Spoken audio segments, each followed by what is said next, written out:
మన ప్రభువును రక్షకుడైన యేసుక్రీస్తు నామంలో ఈ ఉదయకాల సమయంలో ఆరాధనకి కూడి వచ్చిన మీ అందరికీ నా వందనాలు తెలియజేస్తున్నానండి.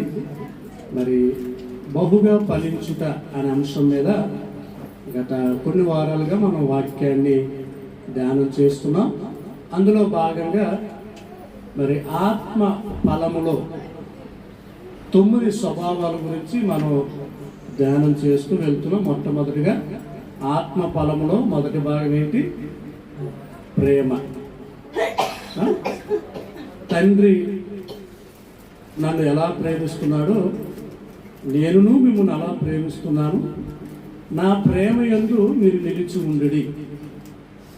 దేవుని ప్రేమించడం అంటే దేవుని యొక్క ఆజ్ఞలను గైకొనుట, దేవుని యొక్క ఆజ్ఞలకు లోబడుట. ఆయన ఆజ్ఞలు భారమైనవి కావు.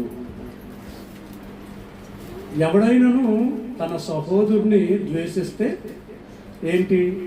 వాడు నరహంతకుడు.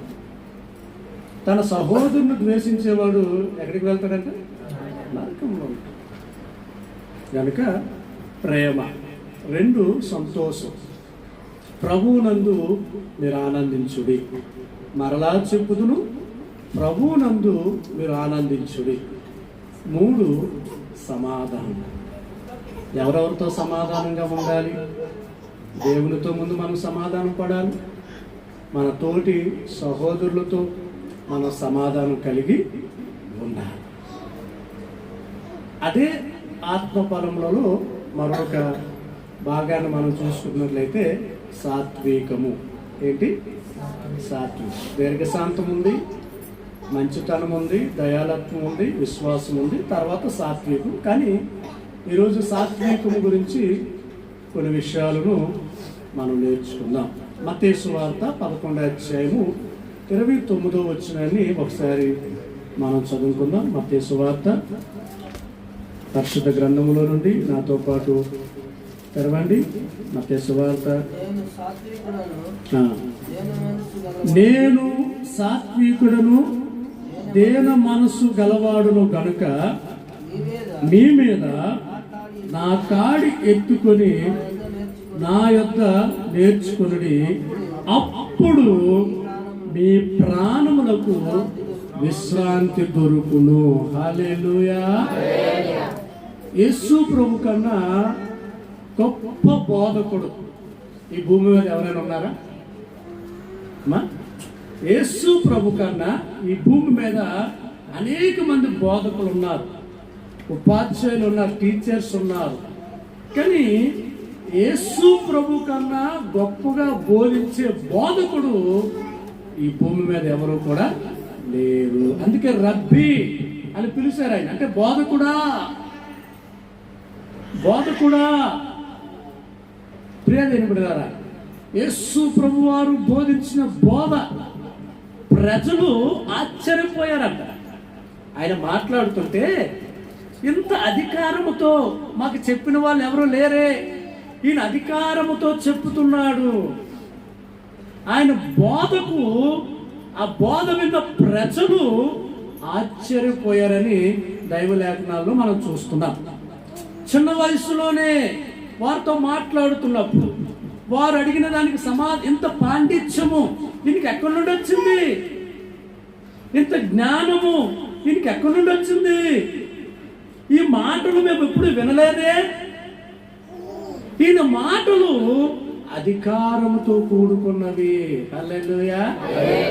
కొండ మీద ప్రసంగాన్ని మనం చూస్తున్నాం. 5, 6, 7 వచనాల్లో యేసు ప్రభు కొండ మీద ప్రసంగించిన ప్రసంగం అనేక మందికి మాదిరికరం. నేను మీతో చెప్పుచున్నది, నేను మీతో చెప్పుచున్నది, నేను మీతో చెప్పుచున్నది. ఇదిగో ధర్మశాస్త్రంలో ఈ విధంగా రాయబడి ఉన్నది, కానీ నేను మీతో చెప్పుచున్నది వినండి. ఇదిగో ధర్మశాస్త్రంలో ఆ విధంగా రాయబడింది, ఇదిగో నేను మీతో చెప్పుచున్నది వినండి. ఇక్కడ యేసు ప్రభు మాట్లాడుతున్నాడు. ప్రయాసపడి భారము మోసుకొనుచున్న సమస్త జనులారా, నా యొద్దకు రండి, నేను మీకు విశ్రాంతిని కలగజేస్తాను అని చెప్పి, నేను సాత్వికుడును. వా, ఈ మాట చెప్పగలగాలి. నేను జ్ఞానిని, నేను గొప్పవాడును, నేను తెలివైన వాడును అని మనం చెప్పుకున్నాం అనుకోండి, విన్నవాడికి ఎలా ఉంటుంది? వీడిని వీడే పొగుడుకుంటున్నాడు. కానీ యేసు ప్రభు చూడండి, నేను సాత్వికుడును, దేన మనసు గలవాడును గనుక మీరు నా యొద్ద నేర్చుకున్నాడు అంటున్నాడు. హల్లెలూయా, హల్లెలూయా. ప్రియమైన బిడ్డలారా, అదే 5వ అధ్యాయం ఒకసారి రండి. మత్తయి సువార్త 5వ అధ్యాయము 5వ వచనంలో ఏముంది? సాత్వికులు ధన్యులు, వారు భూలోకమును స్వతంత్రించుకుంటారట. హల్లెలూయా. ఎవరు సాత్వికులు? వారు ఏమి సంపాదించుకుంటారు? ఈ లోకాన్ని. ఇప్పుడు మనం సాత్వికులుగా మారిపోవాలి. మనకి దీన మనసు కావాలి, తగ్గింపు మనసు కావాలి. అంటే ఇప్పుడు మనం ఎవరి దగ్గరికి వెళ్ళాలి? యేసయ్య దగ్గరికి రావాలి. ఇప్పుడు చూడండి, ఒక అయస్కాంతం ఉంది. ఆ అయస్కాంతానికి ఉన్న గుణం ఏంటి? ఇనుమును ఆకర్షించుట. ఆ ఇనుము కొంతసేపటికి ఆ యొక్క అయస్కాంతానికి ఉండుట వలన ఏమవుతుందంటే, ఈ అయస్కాంతంలో ఉన్న పవరు ఈ ఇనుములోని కూడా వస్తుంది. తర్వాత ఆ ఇనుమును మరొక ఇనుము దగ్గరికి వెళ్ళండి, ఇది దాన్ని ఆకర్షిస్తూ ఉంటుంది. కాబట్టి ఇప్పుడు మనం సాత్వికులుగా ఎలా తయారవ్వగలుగుతామంటే, సాత్వికుడైన యేసు ప్రభు దగ్గరికి మనం వచ్చినప్పుడు మాత్రమే మనము కూడా దేన మనసు కలిగిన వారుగా తయారవగలుగుతాం. హల్లెలూయా, హల్లెలూయా. ఇప్పుడు యేసు ప్రభు అంతగా తాను తగ్గించుకోకపోతే, అయ్యా నా కోసం గుర్రం తెండి, నేను గుర్రం మీద ఊరేగుతాను అనొచ్చు కదా. లేదంటే ఒక రథాన్ని తీసుకురండి. అప్పట్లో రథాలు లేవా? ఉన్నాయి కదా. అప్పట్లో గుర్రాలు లేవా? ఉన్నాయి కదా. మరి అవేవి కోరుకోకుండా దేన్ని కోరుకున్నాడు? గాడిద కంటే ఇంకేమి లేదా? ఆయన ఎక్కి రావడానికి, యెరూషలేముకి ప్రయాణం చేయడానికి. మనం ఎక్కుతామా గాడిద? చెప్పండి. గాడిద దగ్గరికి వెళ్తేనే భయం, వెనక నుండి ఎక్కడ తొంగుతుందని. మనం ఎక్కుతామా గాడిదని? నిద్రపోతున్నాడా? అందులో రికార్డ్ అవుతుంది. ప్రియ దేవులారా, యేసు ప్రభువారు గాడిదను ఎక్కి యెరూషలేమునకు ప్రయాణమైనట్లుగా మనము చూస్తాం. ప్రియ దేవులారా, యేసయ్య అంటున్నాడు కదా అక్కడ చదవదన్నమాట, నా యొద్దకు మీరు రండి,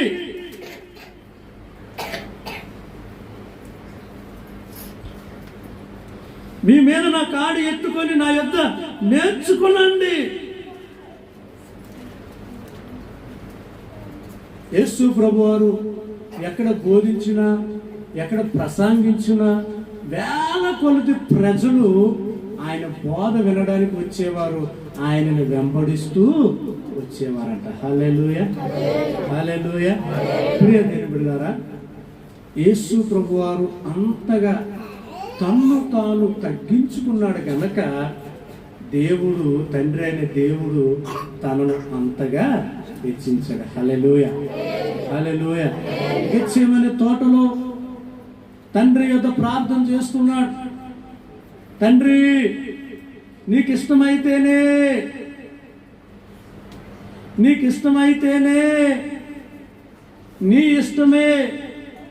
ఇష్టమే నా జీవితంలో జరగాలయా. నీ ఇష్టమైతేనే ఈ గిన్నె నా యొద్ద నుండి తొలగించు, మరణము నుండి తప్పించు. ఇది నేను తట్టుకోలేను, ఇది నేను సహించలేను, ఈ మరణ దండన నాకు అక్కర్లేదు అని ప్రభు ఎప్పుడు కూడా తండ్రితో చెప్పలేదు.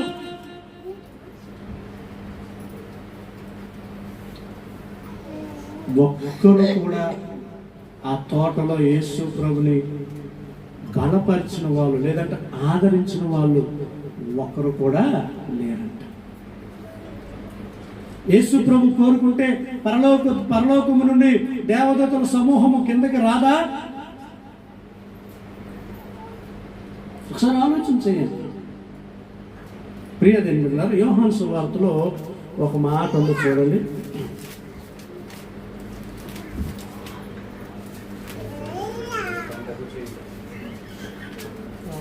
యోహాను సువార్త 18వ అధ్యాయము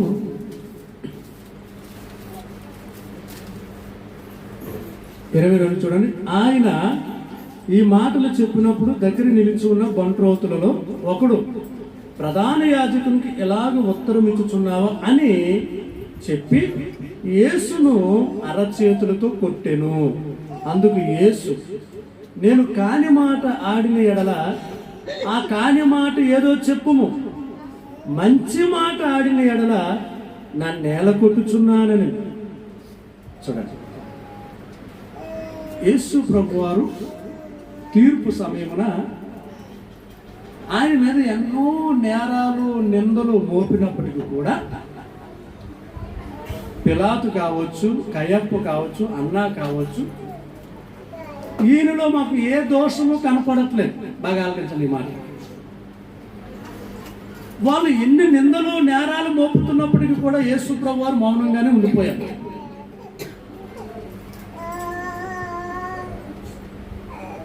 ఈయన ఆశ్చర్యపోయాడు, అయ్యా వారు నీ మీద అన్ని నిందలు వేస్తున్నారు, అన్ని మాటలు చెప్తున్నారు, ఏంటి నువ్వేం సమాధానం చెప్పవా?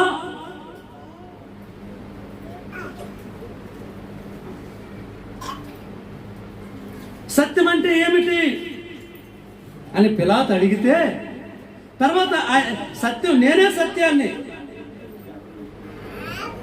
సత్యాన్ని ఎదురుగా పెట్టుకొని సత్యం అనగా ఏమి అని అడగడంలో అర్థం లేదు.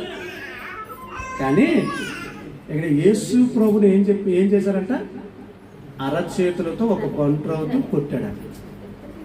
అప్పుడు వరకు నోరు తెరవని యేసయ్య ఇక్కడ నోరు తెరిచాడు. ఏమంటున్నాడు?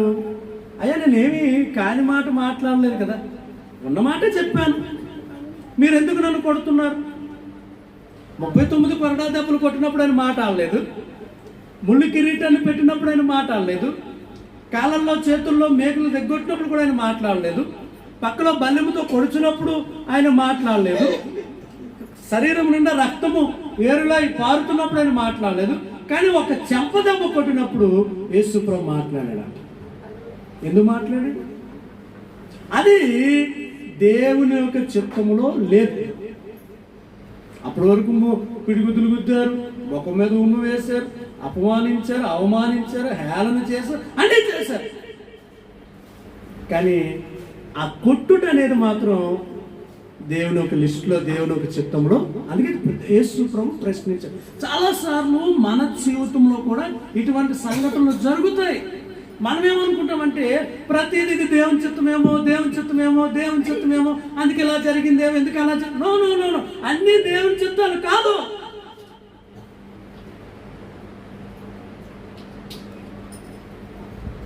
అసలు దేవుని చిత్తం ఏంటో, దేవుని ఇష్టం ఏంటో ముందు మనకు తెలిసి ఉండాలి. హల్లెలూయా, హల్లెలూయా. ప్రతిరోజు ప్రార్థన చేయడం దేవుని చిత్తం. హల్లెలూయా, హల్లెలూయా. ఎంతమంది ఉదయాన్నే లేచి ప్రార్థన చేశారు? ఈరోజు ఉదయాన్నే లేచి ఎంతమంది మోకరించారు? ప్రార్థన చేశారు? ఎన్ని నిమిషాలు చేశారు? 2 10 నిమిషాలు. హల్లెలూయా. చాలాసార్లు మనం అన్ని దగ్గర ప్రార్థన చేస్తాం, కానీ ఇంట్లో చేయం. దేవుని మందిరానికి వెళ్తాం, ప్రార్థన చేస్తాం, ఎక్కడో ప్రార్థన ఉందంటే పరిగెడతాం, అన్నీ పరిగెడతాం, కానీ ఇంట్లో ప్రార్థన.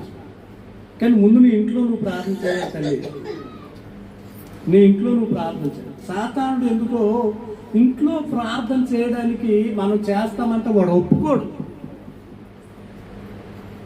అది ఎంత తెలివైనడు అంటే, ఇంట్లో ఏం ప్రార్థించదు, అక్కడ ప్రార్థన అవుతుంది వెళ్ళి అంటాడు. మనమేమనుకుంటాం, నిజమే కదా అక్కడ ప్రార్థన అవుతుంది కదా, అది ఇది ఒకటి కదా. నువ్వు ఇంట్లో ప్రార్థన చేయడం నీకు చాలా ప్రాముఖ్యం. దేవుని ఒక వాక్యం ఏమంటుంది? నీతిమంతుని ఇల్లు, నీతిమంతుని ఇల్లు, నీతిమంతుని ఇల్లు, నీతిమంతుని ఇల్లు, నీతిమంతుని ఇల్లు, నీతిమంతుని ఇల్లు నీతిమంతుని ఇల్లు నీతిమంతుని ఇల్లు పడగొట్టబడనా? నీతిమంతుని ఇల్లు నీతిమంతుని ఇల్లు కోల్చబడనా? నీతిమంతుని ఇల్లు నీతిమంతుని ఇల్లు నీతిమంతుని ఇల్లు నిలుచును. ఏంటి కట్టబడను దీవించమని ఎన్నా తెలుసు, కానీ దాని మాట అక్కడ అది లేదు. నీతిమంతుని ఇల్లు. కానీ ఇప్పుడు ఈ రోజుల్లో మీరు బాగా గమనించండి, అన్ని జనులు శాంతి సమాధానంగా ఉంటున్నారు, అన్ని జనులు భార్యాభర్తలు ఐక్యతతో ఉంటున్నారు, కానీ దేవుని బిడ్డలు ఉండలేకపోతున్నారు. దేవుని బిడ్డల్లోనే సమస్యలు వస్తుంది, దేవుని బిడ్డల్లోనే అలజడులు వస్తున్నాయి. దేవుని యొక్క బిడ్డలు వివాహం చేయబడిన జంటలు ఇప్పుడు ఎక్కువగా కోర్టులకు వెళ్తున్నాయి, విడిపోతున్నాయి. ఏంటి కారణం ఏంటి? ఇంట్లో ప్రార్థన లేదు, ఇంట్లో ఐక్యత లేదు, ఇంట్లో దేవునికి స్థానం లేదు, చోటు లేదు.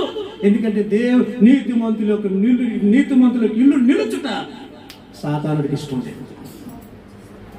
సాతానుడికి ఇష్టం లేదు. నా దేవునికి కట్టుట ఇష్టము, సాతానుడికి కూల్చుట ఇష్టం. అందుకే నీ ఇంట్లో ప్రార్థన లేదు తల్లి. మనం అందరి దగ్గరికి వెళ్తాం ప్రార్థనకి, సంఘంలో ప్రార్థనకు వస్తాం, గృహకూడి కంటే పరిగెడతాం. నిజమే, నువ్వు ప్రార్థన ఇంతకు నీ ఇంట్లో నువ్వు ప్రార్థన చేస్తున్నావా? ఏ ఇంట్లో అయితే ప్రార్థన ఉంటుందో ఆ ఇల్లు సదాకాలం నిలుచును. ఎందుకు మన ఇంట్లో అశాంతి? ఎందుకు మన ఇంట్లో గొడవలు? ఎందుకంటే మన ఇంటిలో దేవునికి ఇవ్వాల్సిన స్థానాన్ని, దేవునికి ఇవ్వాల్సిన సమయాన్ని మనం ఇవ్వలేకపోతున్నాం కనుక మన ఇల్లు నిలవలేకపోతుంది. ప్రియ దేవుని కన్నారా,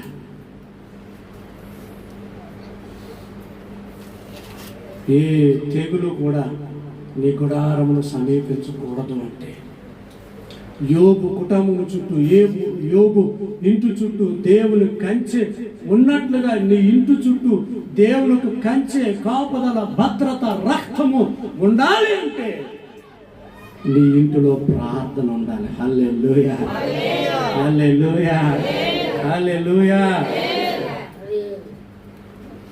మనం అంటే ఆ మాటలన్నీ కట్ చేయాలి కదా, బయటికి వెళ్ళకూడదు అది. కాబట్టి ప్రియ దేవుడు, ఎక్కడికి వెళ్తున్నాం మనం? ఏం చేస్తున్నాం? రోమాపత్రికలో ఒక మాట ఉంటుంది, మీకు చూపిస్తాను చూడండి. రోమాపత్రిక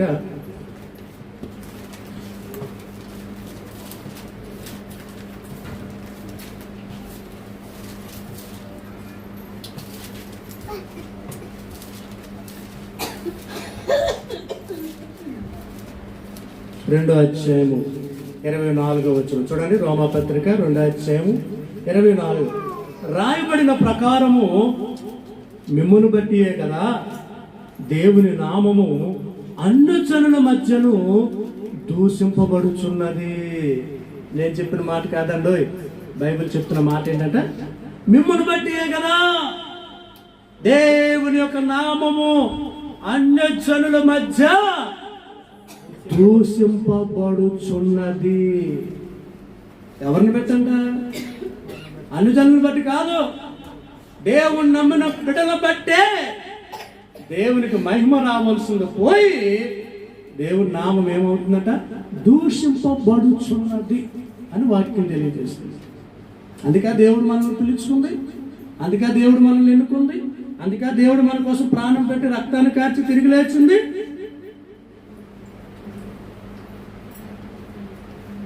మరి ముఖ్యంగా యవన బిడ్డలు చాలా జాగ్రత్తగా మీరు ఉండాలి.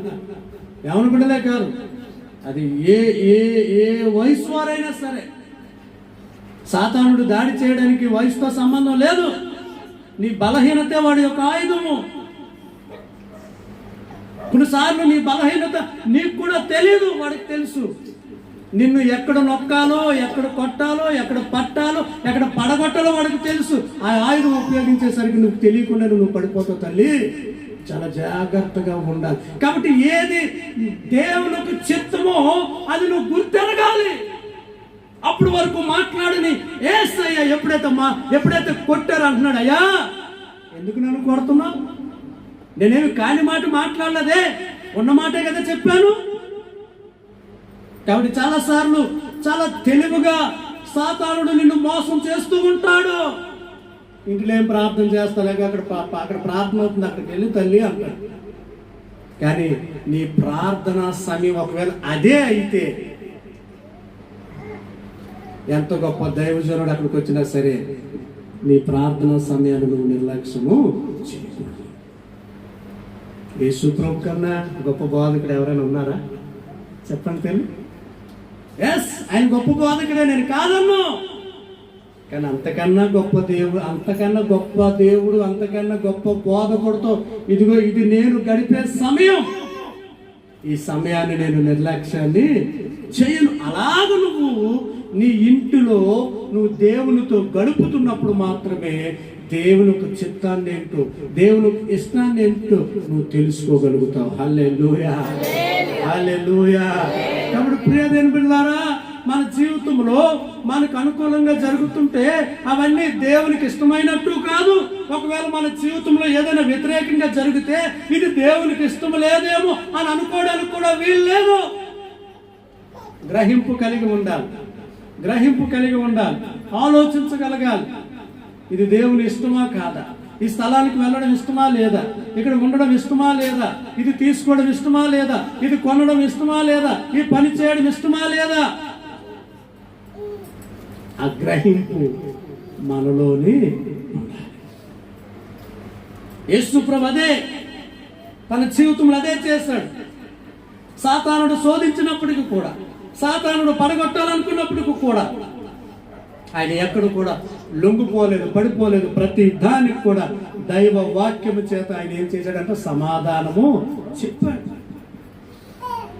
సాతానుడు యేసు ప్రభుని ఎన్నో విధాలుగా ప్రయత్నించాడు పడగొట్టాలని, కానీ యేసు ప్రభు తండ్రి మాటకు లోబడ్డాడంట. తండ్రి యొక్క చిత్తాన్నే ఈ భూమి మీద నెరవేర్చాడు. అందుకే యోహాను సువార్త 17:4 చూసుకున్నట్లయితే, తండ్రి నువ్వు నాకు ఏ పని అయితే అప్పగించావో ఆ పనిని నేను సంపూర్ణంగా పూర్తి చేసి ఈ భూమి మీద నీ నామాన్ని నేను మహింపరచాను. హల్లెలూయా, హల్లెలూయా. ఆకాశమును పరలోకము నుండి భూమి మీదకి వచ్చి తండ్రి యొక్క నామాన్ని మహింపరిచిన దేవుడు, మరి మనం ఏం చేయాలి? దేవుని నామాన్ని మహింపరుస్తున్నామా, దేవుని నామానికి మహిమ తెస్తున్నామా, లేదంటే మనల్ని బట్టి దేవుని నామానికి అవమానం వస్తుందా? మిమ్మల్ని బట్టే కదా నా నామము అన్ని జనుల మధ్య దూషింపబడుచున్నది. ప్రియదేవుడు, పరిస్థితులు బాగాలేవు. ప్రియదేవుడు, మనం చాలా మెలకువ కలిగి, ప్రార్థన కలిగి, జ్ఞానముతో అడుగులు ముందుకు వేయాల్సిన సమయం.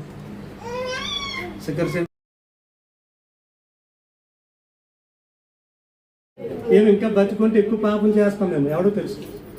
ఇజకే జీవితంలో అదే జరిగింది. ఇజకే జీవితంలో ఏం జరిగింది? దేవుడు ఎన్ని సంవత్సరాలు ఇచ్చాడు ఆయుష్?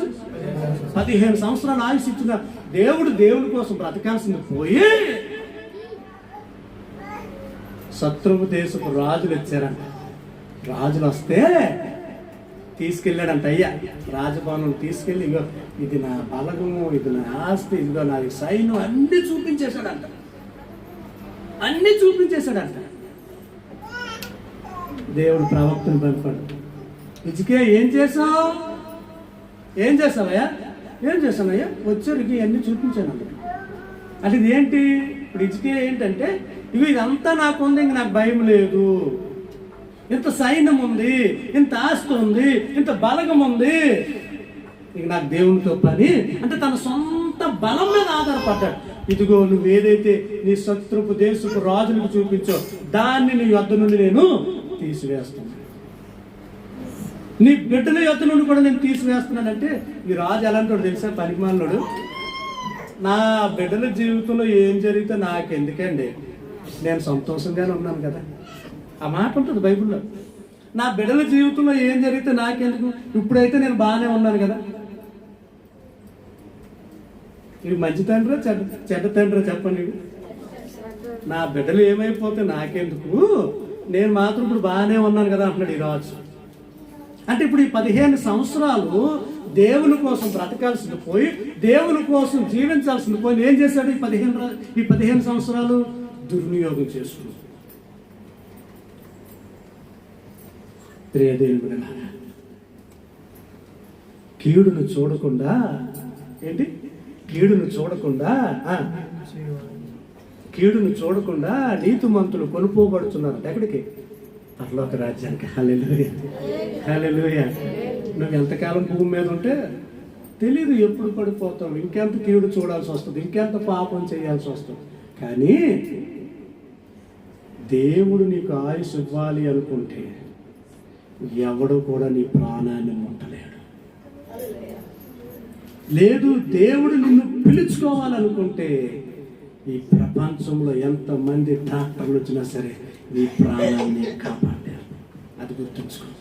అందుకే ప్రాణాన్ని తీసే అధికారం దేవునికి తప్ప ఎవ్వరికి లేదు. అందుకే దేవుడు అంటున్నాడు, ఎవరితో చెప్పాడు ఈ మాట?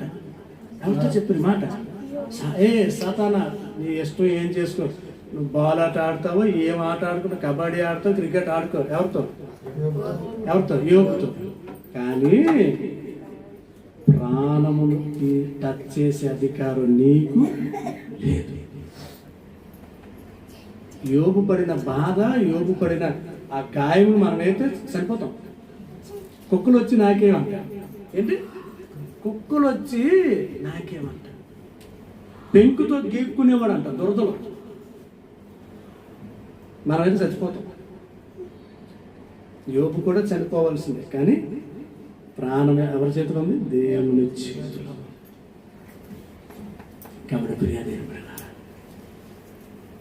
దేవుడు అనుమతిస్తేనే తప్ప మన జీవితంలో ఏది కూడా మన యొద్దకు రాదు. ఇప్పుడు అలాగని దేవుడు అన్ని అనుమతిస్తాడా? నో. కొన్నింటిని మనమే అనుమతి తీసుకుని వెళ్ళిపోతుంటాం. కొన్నింటిని మనమే అలాగే నువ్వు అనుమతి తీసుకొని వెళ్ళిపోయేవానికి నీ ఇష్టం. దేవుడు రాడండో. నువ్వు వెళ్ళే ప్రతి స్థలానికి దేవుడు రాడు. నువ్వు అపవిత్రమైన స్థలానికి వెళ్తున్నావు అనుకో, దేవుడు వస్తాడా?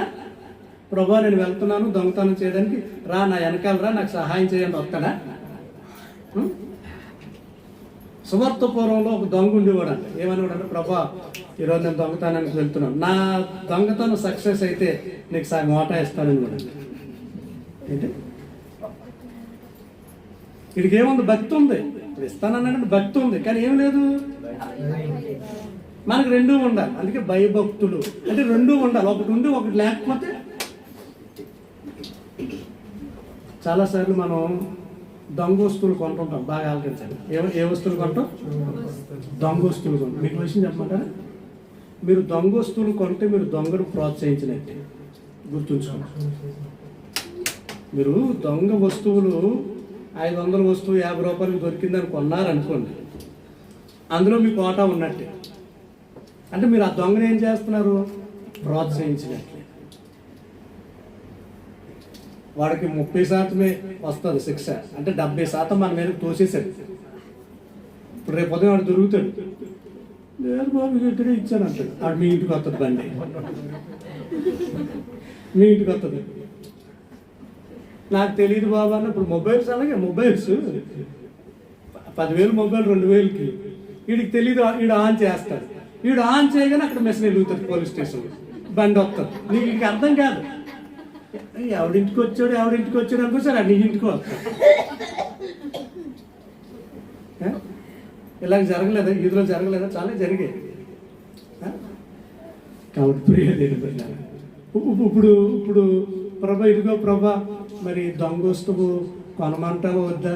నీకు ఇష్టమేనా? మరి 2,000కి ఇస్తాను అంటున్నాడు. ఆ దేవునికి ఇష్టమే. అది దేవునికి ఇష్టం కాదు. నువ్వు అనుకుంటున్నావు దేవునికి, కానీ అది దేవునికి ఇష్టం కాదు తల్లి. అది దేవునికి ఇష్టము. పోలీసు బండి వచ్చేసరికి ప్రభా నీ ఇష్టం అనుకున్నాను, ఇప్పుడు నీ ఇష్టం కాదా? ప్రభు చెప్తాడు ఇది నా ఇష్టం కాదు తల్లి, కానీ నా మాట వెళ్ళలేదే. మరలా మనం ప్రార్థన చేస్తాం, ప్రభా తప్ప. అప్పుడు మనకు మనస్సాక్షి గద్దించదండి. మనస్సాక్షి మనకు గద్దించదా? ఇది మనం తప్పు చేస్తున్నాము, ఇది తప్పుడు పని అని నీ మనస్సాక్షి నీకు చెప్తుంటా తల్లి. కానీ నువ్వు వినవు. చాలాసార్లు దేవుడు ఆత్మదేవుడు మన ఆత్మతో మనతో మాట్లాడుతూ ఉంటాడు, కానీ మనం వినము. ఎన్ని తలనొప్పులు ఎందుకు మనకి? వెనకే ఈ తలనొప్పులండి.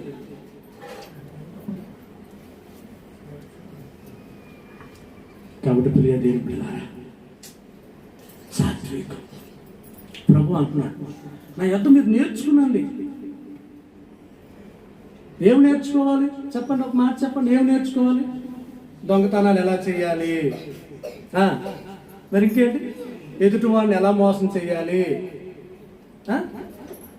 అప్పు ఎలా ఎగ్గొట్టాలి, 5 రూపాయలకు ఇవ్వాలా 10 రూపాయలకు ఇవ్వాలా, ఏంటి ఏంటి అమ్మా చెప్పండి, ఏంటి చెప్పు భాస్కర్, నీ వాయిస్ బాగుంటుంది నాన్న, చెప్పు ఏం చెప్పు, ఒకసారి వినిపించి నీ వాయిస్. ఏంటి? వడ్డీ.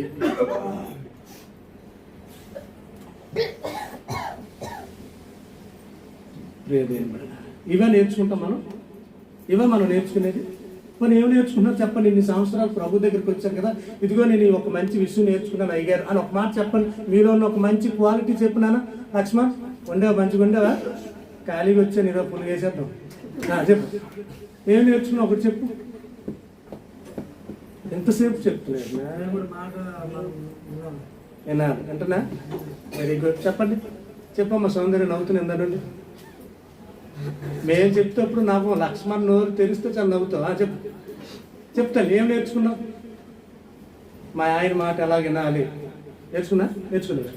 కొన్ని దేవుని మాట వినాలని నేర్చుకున్నా. చెప్పు, ఏదో చెప్పు, దానా చెప్తాను. నువ్వు అలా అంటే మీరు సాయంకాలం నిన్ను దూసేస్తారు. నెమ్మదిగా ఎదుటి వాళ్ళు ఎంత ఏమనుకున్నా నువ్వు నెమ్మదిగా ఉండాలి, నేర్చుకున్నావు. చెప్పు. జోసఫ్ జాన్ బాగోలేదు నన్ను ఒంట్లో. శ్రావ్య చెప్తే నేను 4 నెలలు వస్తున్నాయి. ఏం నేర్చుకున్నా చెప్పు. ఇంకొద్దు, 2 ఆన్సర్ అయిపోయింది. వేరే చెప్పాలి. చెప్పు. నీ సత్క్రియలు బట్టి నీ సత్ప్రవర్తన బట్టి యుగాంధ్ర ఎక్కడన్నా పరిగెట్టుకుని వచ్చేవాళ్ళు. ఆమె చెప్పలేదు చెప్తారా? నేను ఇక్కడే ఉంటాను నీతోనే ఉంటాను, నిన్ను వదలను అనాలి మీ ఆయన నీ దగ్గరికి వచ్చి. జగ్గా సత్ప్రవర్తన బట్టి లోలం ఇంకొక 6 నెలలు ఉండాలనుకోండి. కాదు, నేను వెళ్ళిపోవాలని వచ్చేసి పోయిన వారు.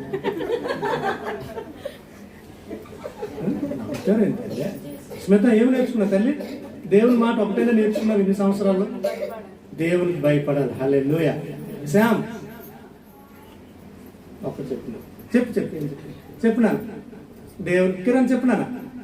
నువ్వు కనపడుతున్నావు. చెప్పు, ఏం నేర్చుకున్నారు ఇన్ని సంవత్సరాలు దేవుని మందిరానికి వచ్చి? అమ్మ మీరు చెప్పండి. లక్ష్మమ్మ గారు చెప్పండి. సిగ్గుపడకండి, చెప్పండి. తర్వాత నవ్వండి. చెప్పండి.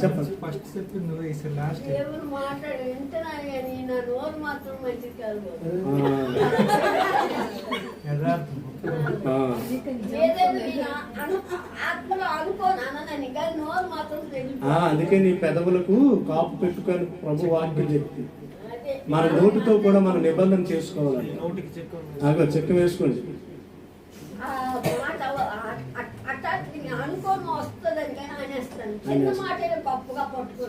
అది నేర్చుకున్నావా? దేవుని విషయంలో ఏం నేర్చుకున్నా అది చెప్పాలి. నీతి. Very good. అమ్మ మరియమ్మ గారు నవ్వించాలి కానీ చెప్పండి. డజన్ ఎంత? అయితే మాత్రం వెంటనే చెప్తావు. చెప్పు, ఏమి నేర్చుకున్నా చెప్పు. త్వరగా టైం అయిపోయిందిరా. ఇంకెవరన్నా? రామలమ్మ గారు చెప్పండి అమ్మ.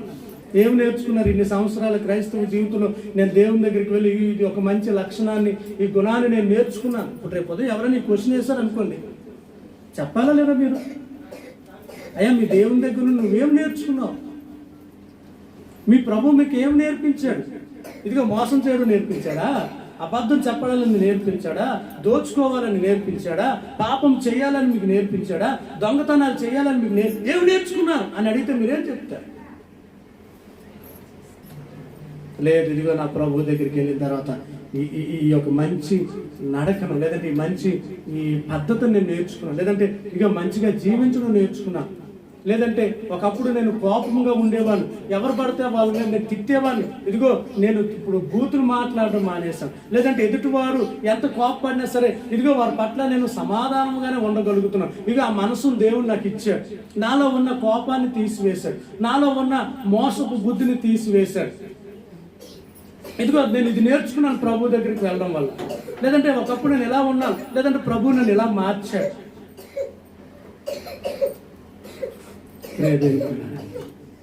యేసు ప్రభులో ఇది లోపం ఉంది, యేసు ప్రభులో ఈ తప్పు ఉందని మనం ఎప్పుడైనా ఏలెత్తి చూపించగలమా?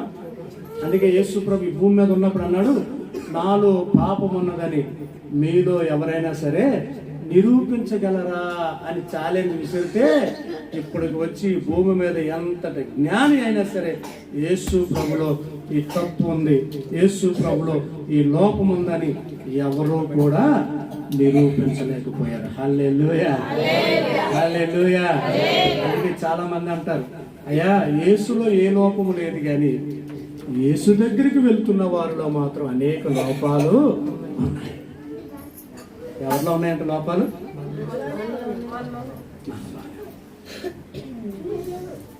అందుకే యేసు ప్రభు అంటున్నాడు, నా యొద్దకు రండి, మీరు నా యొద్ద నేర్చుకునండి, నేను సాత్వికుడను, దీన మనసు గలవాడను, మీ కాడిని ఎత్తుకునండి, నా యొద్ద మీరు నేర్చుకున్నారు. ప్రభు మనం పిలుస్తున్నాడు, ప్రయాసపడి భారము మోసుకొనుచున్న సమస్త జనులారా నా యొద్దకు రండి, నా యొద్ద మీరు నేర్చుకునండి. దేవుని ఒక వాక్యం అంటుంది, లోబడని ప్రజల వైపు తన 2 చేతులను చాపి ప్రభు ఏం చేస్తున్నాడంటే వారిని పిలుస్తున్నాడంట, రండి నా యొద్దకు, నేను సాత్వికుడను, దేని మనసు కలిగిన వాడును, తగ్గింపు గలవాడును, నా యొద్ద మీరు నేర్చుకునండి.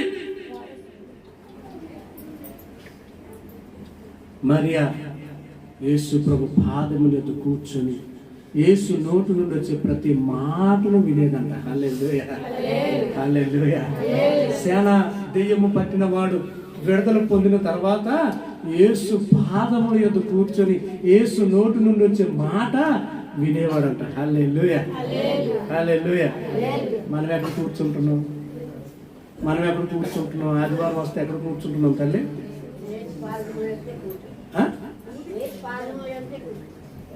ఆదివారం యేసయ్య పాదాల వద్దకు వస్తున్నారా? ఆదివారం ఒక రోజే కాదండి, ప్రతి రోజు నువ్వు లేచిన వెంటనే యేసు పాదముల యొద్ద పట్టుకోవాలి. హల్లెలూయా, హల్లెలూయా. మీరు ప్రార్థించాల్సిన అవసరం లేదండి. అరగంట గంట కలిసి ప్రభువును స్తుతించండి చాలు. ప్రభువును స్తుతించండి. నీకు ఏది కావాలో, నువ్వు ఏది అడగాలనుకుంటున్నావో నీ నోటి నుండి మాట బయటికి రాక మునిపే సమస్తము యేసయ్యకి తెలుసు. హల్లెలూయా. ఒక వ్యక్తి దగ్గర మనకు అప్పు పుట్టాలి. ఏంటి అప్పు? ఇప్పుడు ఏం చేయాలి? పొగడాలి. ఏం చేయాలి? పొగడాలి. ఎంత అమ్మగా తల్లి, నేను నవ్వు ఎంత బాగుంటుందమ్మా అంటే వచ్చేసింది 1 లక్ష, 1000 రూపాయలు. నేను 1,00,000కి వెళ్ళాను. ఏం చేయాలి? ఎంత అందగెత్తి అంటే 1 సంవత్సరం వరకు నన్ను అడగకని అర్థం. ఏం చేయాలి? ఇప్పుడు ఏం చేయాలి? పొగడాలి. ఇప్పుడు యేసయ్య వద్ద నుండి నీకు రావాలంటే ఏం చేయాలి? యేసయ్యకి నువ్వేం చేయాలి? కుర్చీ మీద పొగడాలంటే ఇప్పుడు యేసయ్య నువ్వేం చేయాలి? ఇప్పుడు స్తుతి, ప్రభు నువ్వు గొప్పవాడు అయ్యా. ఏంటి యేసయ్య ఇప్పుడు ఏం చేస్తావు?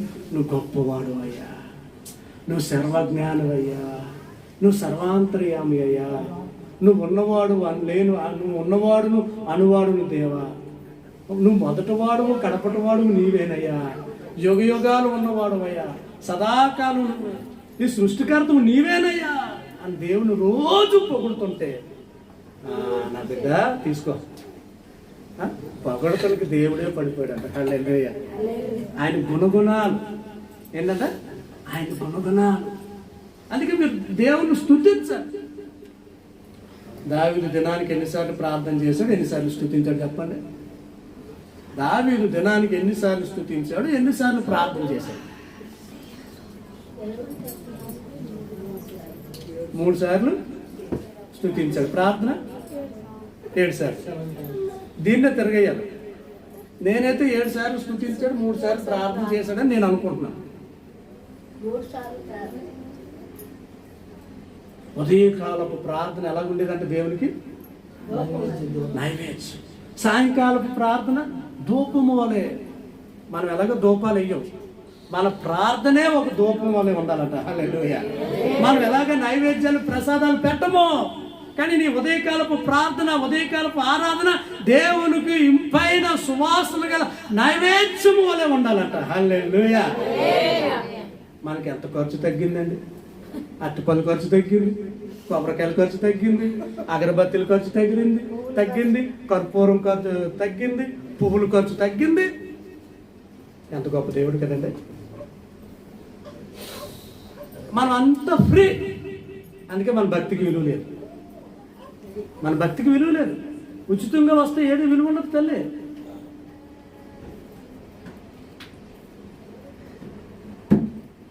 నిజంగా ఉంటే రోజు కొబ్బరికాయలు కొనాల్సిందే నువ్వు. మనకు అది లేదు. హల్లెలూయా. నీ స్తుతే, నీ మాటే దేవునికి ఒక నైవేద్యం వలె ఉండాలంట. హల్లెలూయా. హల్లెలూయా. అది కూడా చేయడం మనకు కష్టమా? అది కూడా కష్టమా? నువ్వు అది కూడా చేయకపోతే, ప్రభువుని ఆ విధంగా కూడా నువ్వు ఆరాధించకపోతే ఇంక ప్రభు ఎక్కడి నుండి ఇస్తాడు తల్లి? ఒక మనిషి యొక్క నుండి ఏదైనా కావాలంటే ఆ మనసులో ఆ గుణాలు లేకపోయినా ఉన్నట్టుగా నువ్వు పొగుడుతున్నావే. అప్పిచ్చేసిన తర్వాత కొన్ని రోజులకి ఈ పొగిడిన వ్యక్తే అప్పు నువ్వు అడిగావనుకో, ఇప్పుడు వేరే భాష వస్తుంది.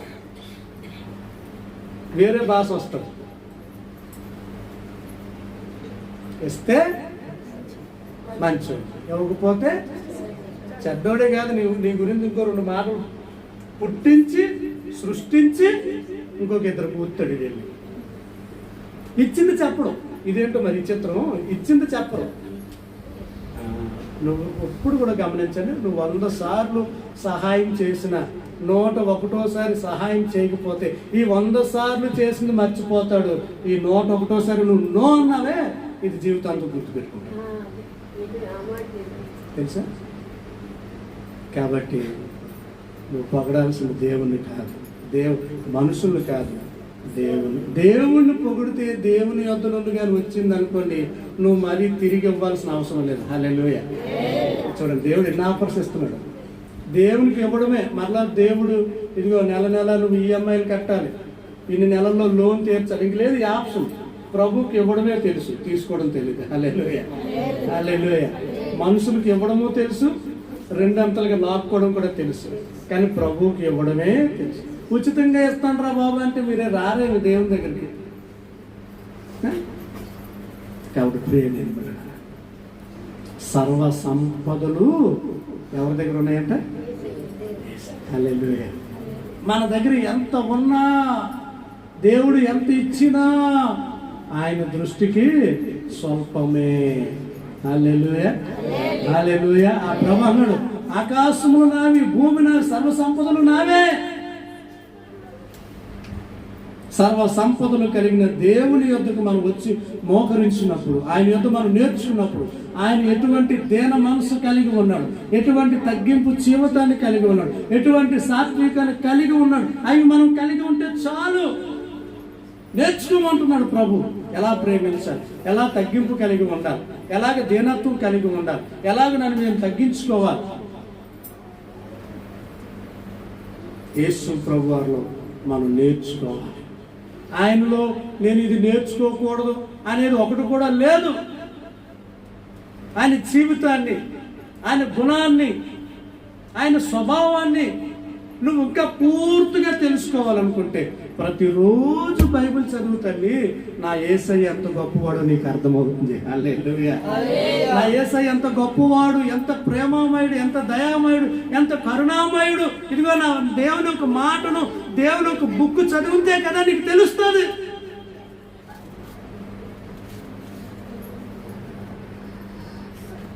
మొన్న 14వ తేదీ, ఫిబ్రవరి 14వ తేదీ ఏంటి నాన్న శ్యాము? తెలీదా? Very good. ధనా కాదు, మహా. ఫిబ్రవరి 14వ తేదీ ఏం తల్లి? చెప్పులే, నేనేమనుకో చెప్పమ్మా. లోలమ్మ చెప్పు. Lovers day, Valentine's day. ప్రపంచానికి అది వ్యాలంటైన్ అంటే ప్రేమికుల రోజు. మనకి ఇండియాకి అయితే ఆ రోజు 40 మంది 50 మంది అప్పుడు సైనికులు చనిపోయారు 2000. ఆ రోజు మనకి బ్లాక్. ఒక వీడియో నేను చూశాను. ఒక అమ్మాయి షాప్కి వెళ్ళి గ్రీటింగ్ అడుగుతుంది.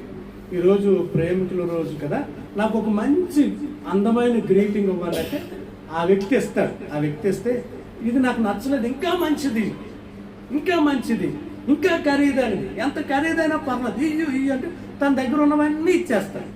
కానీ మీకు నచ్చదు. లాస్ట్కి ఆ వ్యక్తి ఏం చేస్తాడంటే ఒక బైబిల్ ఇస్తాడు. హల్లెలూయా. ఒక బైబిల్ ఇస్తాడు. దీనికన్నా గొప్ప ప్రేమ లేక ఈ ప్రపంచంలో ఏది కూడా లేదంటాడు. హల్లెలూయా. ఆమె ఆశ్చర్యపోదు. అవునా? ఎస్, నువ్వు చదువు చూడు, దేవుడు నిన్ను ఎంత ప్రేమిస్తున్నాడో ఇది చదివితే నీకు తెలుస్తుంది. దేవుడు నీ పట్ల ఎంత ఉన్నతమైన ఉద్దేశములు కలిగి ఉన్నాడో నీకు తెలియాలంటే ఇది చదువు. మన పరిశుద్ధ గ్రంథం అంటాం కానీ భక్తులు అంటారు ఇది ఒక ప్రేమ పుస్తకము, ఇది ఒక ప్రేమ లేఖ. ఎస్, దేవుని ప్రేమను మనం ఇందులో చూడగలుగుతున్నాం. దీనికన్నా ప్రేమ పుస్తకం ఈ ప్రపంచంలో ఏది లేదండి.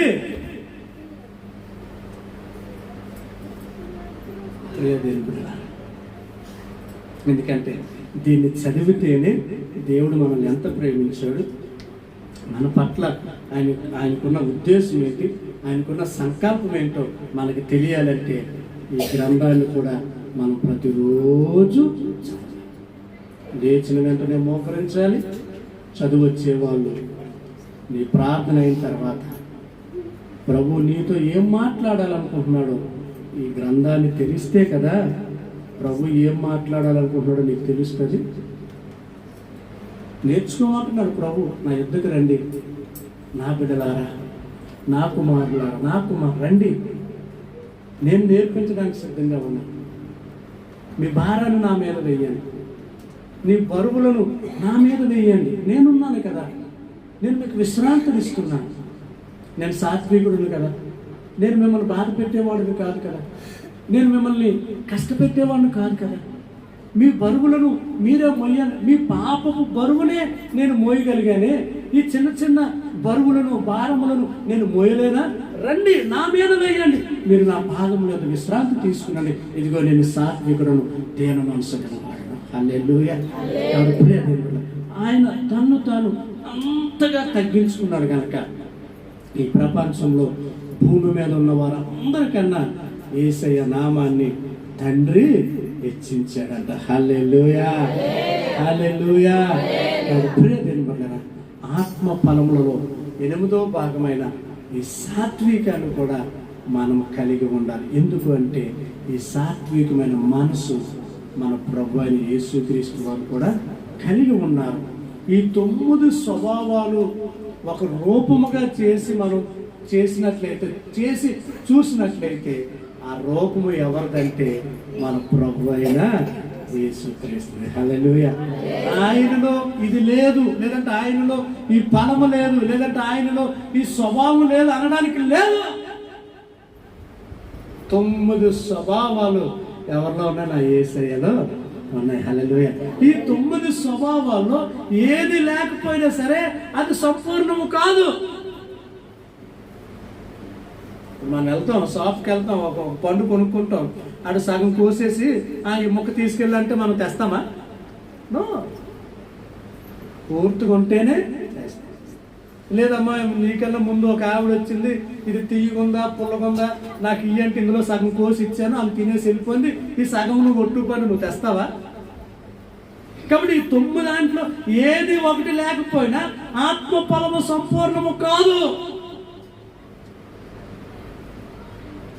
కాబట్టి ప్రేమ, సంతోషం, సమాధానం, సాత్వికం,